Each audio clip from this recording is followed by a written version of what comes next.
بینظیر بھٹو کی حکومت کو اقتدار سے بے دخل کرنے کے لیے اسٹیبلشمنٹ کے قائم کردہ نو جماعتی الائنس اسلامی جمہوری اتحاد نے 1990 کے عام انتخابات میں کامیابی تو حاصل کر لی، لیکن کچھ ہی عرصے بعد فوجی اسٹیبلشمنٹ نے اختلافات پیدا ہونے کے بعد وزیر اعظم نواز شریف کو بھی اقتدار سے نکالنے کی سازشیں شروع کر دیں۔ اگرچہ نواز شریف نے مزاحمت کرتے ہوئے ایوان صدر کو سازشوں کی آماجگاہ قرار دیا اور ڈکٹیشن نہ لینے کا اعلان کیا، لیکن بالآخر تب کے army chief general Abdul Waheed Kakar نے نواز شریف اور صدر غلام اسحاق خان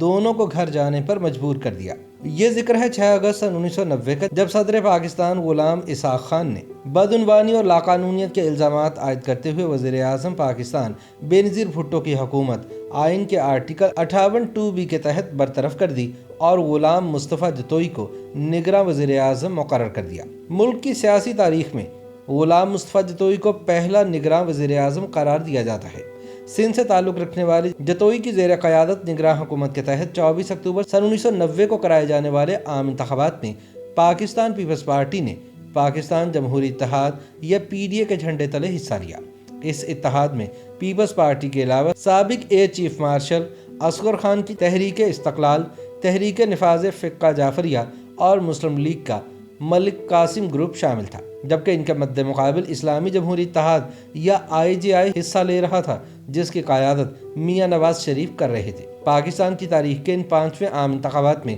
اسلامی جمہوری اتحاد نے قومی اسمبلی میں 105 نشستیں جیتیں، جبکہ PDA کے حصے میں صرف 45 نشستیں آئیں۔ دیگر 56 نشستیں MQM، ANP، JUI اور آزاد امیدوار لے اڑے۔ PDA کی جانب سے انتخابات میں دھاندلی کے الزامات لگائے گئے۔ بینظیر بھٹو نے انتخابات کے نتیجے میں معرض وجود آنے والی پارلیمان کو غیر نمائندہ قرار دیتے ہوئے کہا کہ یہ پارلیمان صدر غلام اسحاق خان کی تشکیل کردہ ہے۔ پارلیمان میں اکثریتی جماعت کے طور پر IJI کی پارلیمانی پارٹی نے نواز شریف کو وزیر اعظم کے عہدے کے لیے نامزد کیا۔ 6 نومبر 1990 کی صبح قومی اسمبلی کا خصوصی اجلاس منعقد ہوا، جس میں قائد ایوان کا انتخاب عمل میں لایا گیا۔ نواز شریف کو قومی اسمبلی کے 192 میں سے 153 ووٹ ملے، جبکہ PDA کے امیدوار افضل خان صرف 39 ووٹ حاصل کر سکے۔ اسی دن نواز شریف نے پہلی مرتبہ بطور وزیر اعظم اپنے عہدے کا حلف اٹھایا۔ وزارت عظمیٰ کا منصب سنبھالنے کے کچھ ہی عرصے بعد مختلف ایشوز پر نواز شریف کے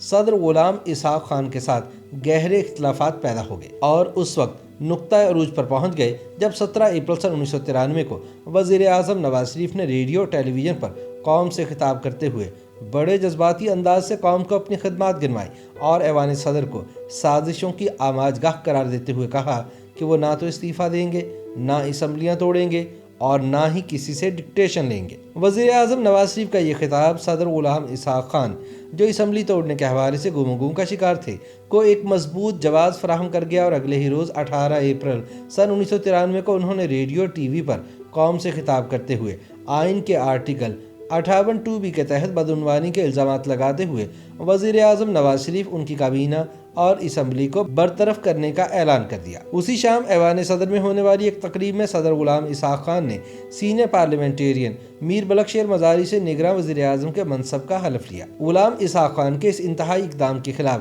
اسپیکر قومی اسمبلی کیپٹن ریٹائرڈ گوہر ایوب خان نے اسمبلی کے کسٹوڈین کی حیثیت سے اسمبلی ٹوٹنے کے 4 گھنٹے بعد رات 1:30 بجے سپریم کورٹ آف پاکستان سے رجوع کیا۔ اس کے بعد مزید 17 ریٹ درخواستیں دائر ہوئیں، جن میں وزیر اعظم نواز شریف، عوامی نیشنل پارٹی کے صدر اجمل خٹک اور چودھری شجاعت حسین کے نام قابل ذکر ہیں۔ اس وقت چیف جسٹس سید نسیم حسن شاہ کی سربراہی میں قائم سپریم کورٹ کے فل بینچ نے تقریباً 5 ہفتے کی سماعت کے بعد 26 مئی 1993 کو قومی اسمبلی اور نواز شریف حکومت کی غیر مشروط بحالی کا حکم جاری کر دیا۔